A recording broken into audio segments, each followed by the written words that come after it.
28th of October of 2024. And I'm at City Hall steps. Technically, this is not on my schedule, but let's make this clear that what's happening right now is there's going to be a press conference with this guy right here, Tony Simone and Liz Kruger, and the former state assembly member of the same district, Richard Godfrey, right there on the right. So what's happening right now is Mayor photo op, Mayor Eric Adams, the indicted mayor, he's a power-hungry bastard, and we all know that Mayor photo op is do whatever he got to do to protect his power, and Mayor photo op has pissed a lot of these people off about to speak it very soon. So city council, the state assembly, state senate right here, State Senator Kruger, one walking up the stairs with a red dress and the all red, like it's red everything, and Tony Simone right there to the right in the suit wearing the Prop 1 pin. Yes, the Prop 1 pin.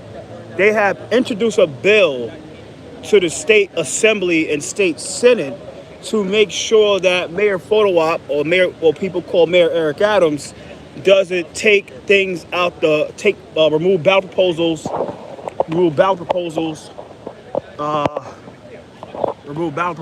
and from the city council. So we don't know what this is about, guys. Like I said, the city council has a big issue with the mayor, and they have every right to have that issue with the mayor.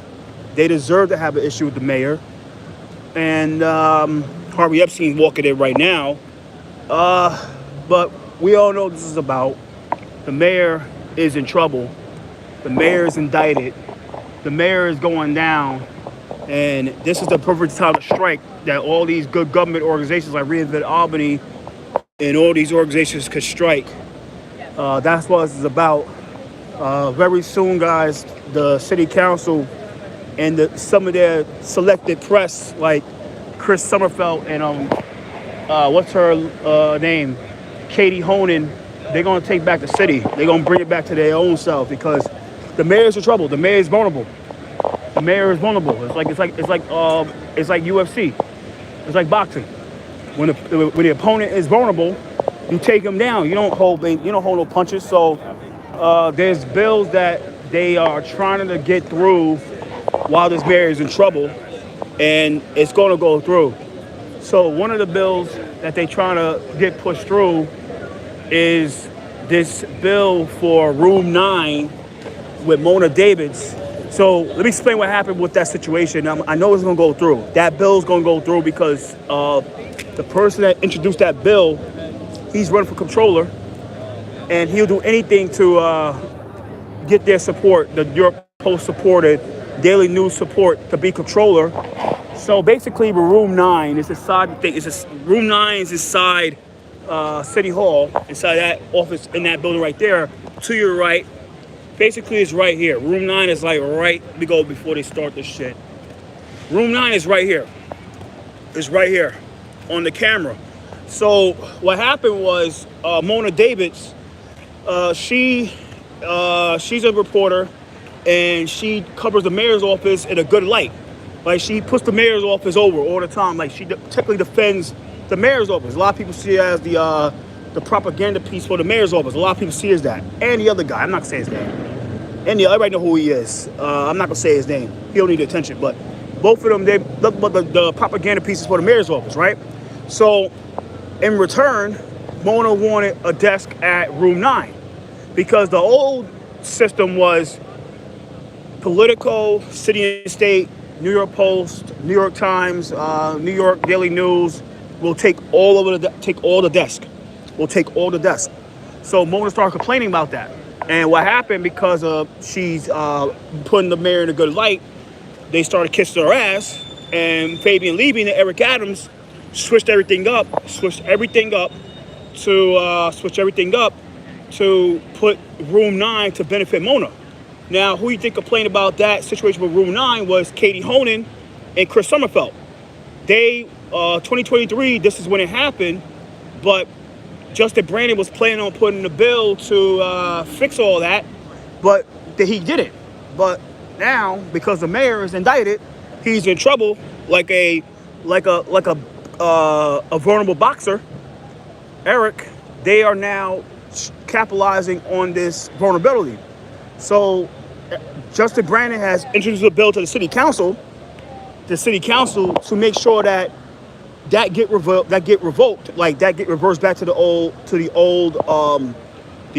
setting of like free fall, mainly all the big time papers get the seats, and if any time that they want to switch to the seating like how they did right now, they have to go to city council approval. So at the end of the day, that bill's going through.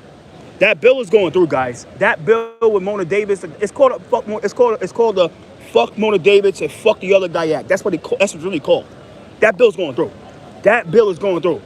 I mean, I respect Mona, but look, that's what happens when the mayor is vulnerable. When the mayor is vulnerable, when your mayor is vulnerable, this is what happens. And it's what it is. Well, that bill's going through. Unless that mayor gets those charges dropped by Trump, but that bill's going through. There's nothing that can be done. That's the bill is really called. That's the bill is really called. It's the fuck Mona Davis Act. That's what it's called. The fuck Mona Davis bill. That's what it's really called. But the mayor is vulnerable. The mayor is vulnerable. He's a vulnerable mayor. Everybody in city politics know it. Everybody in governmental politics knows this. And he's just vulnerable. He's really vulnerable. And I want to make this clear. I mean, I want to make this really clear in this video that I heard the news today. I saw somebody upstairs, the 60th floor, told me about the BK Dim Gala, right? I knew it was today, but I didn't get invited to the BK Dim Gala. The Brooklyn Democratic Party Gala. I wasn't invited this year, and I'll make this as a statement. I don't give a shit. I don't care because there's nothing to celebrate. There's nothing to celebrate with a indicted mayor. There's nothing to celebrate with an indicted mayor.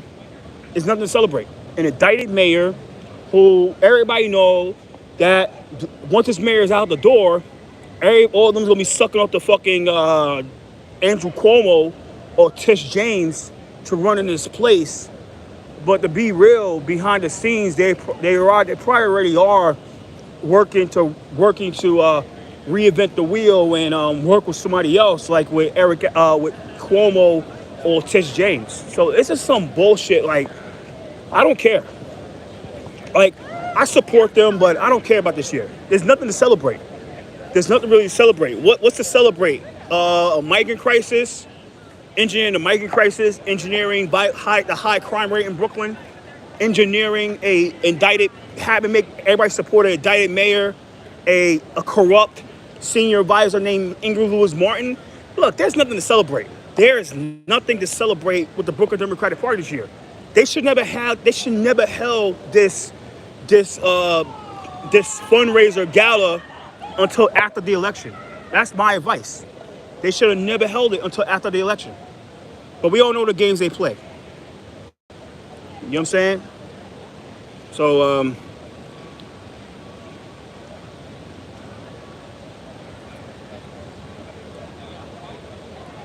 Executive Order 3 in the AI principle.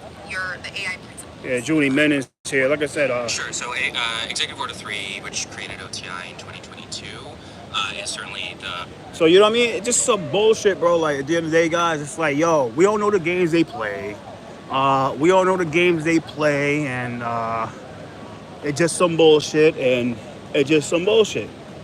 the end of the day, it's like, yo, this mayor is vulnerable. This mayor is really, really vulnerable. And the way the Brooklyn, that's like, would be like, yo, you going and said, no, I'm not going to that. I didn't get invited. And I don't care because there's nothing to celebrate. There's nothing to celebrate with the Brooklyn Democratic Party, bro. There's nothing to celebrate. Nothing to celebrate. And I make that clear. Nothing to celebrate. This mayor is vulnerable. And this is what happens when you have a vulnerable mayor. You have people ready to capitalize on the opportunity. And that's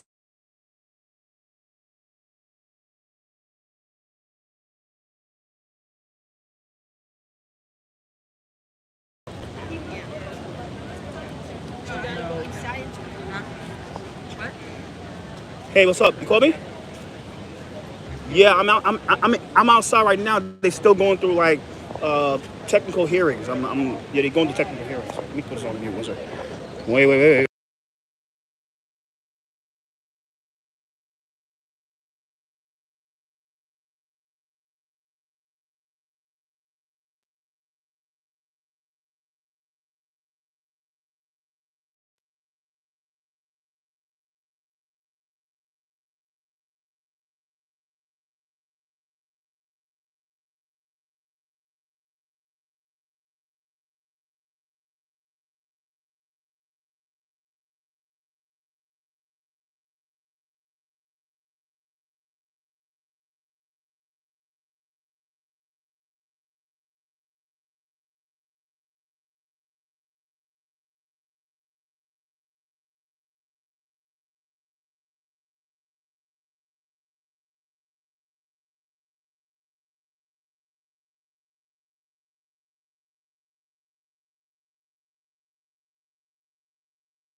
All right, so I'm back to our social people on the phone, but this mayor is vulnerable.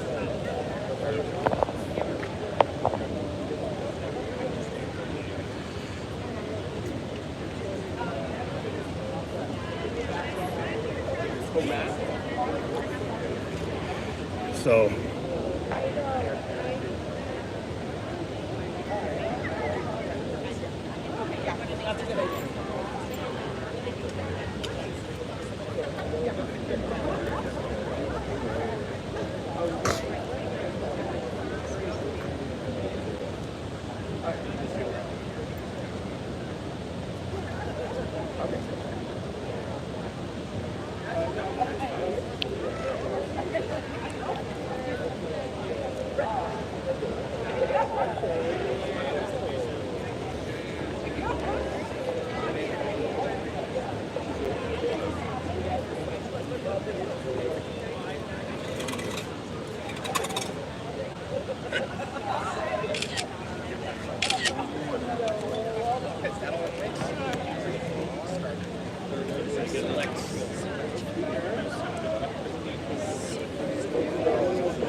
everybody was saying it was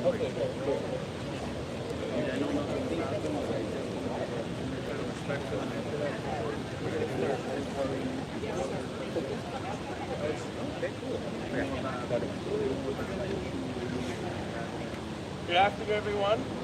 Thank you all for being here. I'm Assembly Member Tony Simone from the 75th Assembly District. I represent Chelsea, Hell's Kitchen, Midtown, Central Park West. I'm joined by many of my great colleagues and the Speaker of the City Council, Hubert Adams, and the co-sponsor of this bill we're about to discuss, Senator Liz Krueger, and my great predecessor, Assembly Member Dick Godfrey, who originally wrote this bill that we're about to discuss. He's going to be amended slightly. I'm meeting with all the city government so here to join us, which we'll get to everyone in a few minutes. It's never the wrong time to protect our democracy and empower New Yorkers. It's always the right time to make sure we protect the balance. Nah, there we go. I'm out of here. This is bullshit. I gotta go to across the street. So I'm going across the street. So, like I said, guys, that's some bullshit back there. But basically, like I said, there's nothing to celebrate. Nothing to celebrate with Brooklyn Democratic Party. They fucked up this year. I said, like, I don't give a shit. I don't care. You know what I mean? I really don't give a fuck. There's nothing to celebrate. Like I said, migrant crisis, indicted mayor, crime through the roof. They don't know what the hell they doing now. It's just like, it's ridiculous. That's all I gotta say. So I'm going back across the street to this AI hearing. Somebody asked me to go see what it's about. So I'm going there now. So that's what I'm gonna do. So, I'm gonna log off here and take care. Peace out.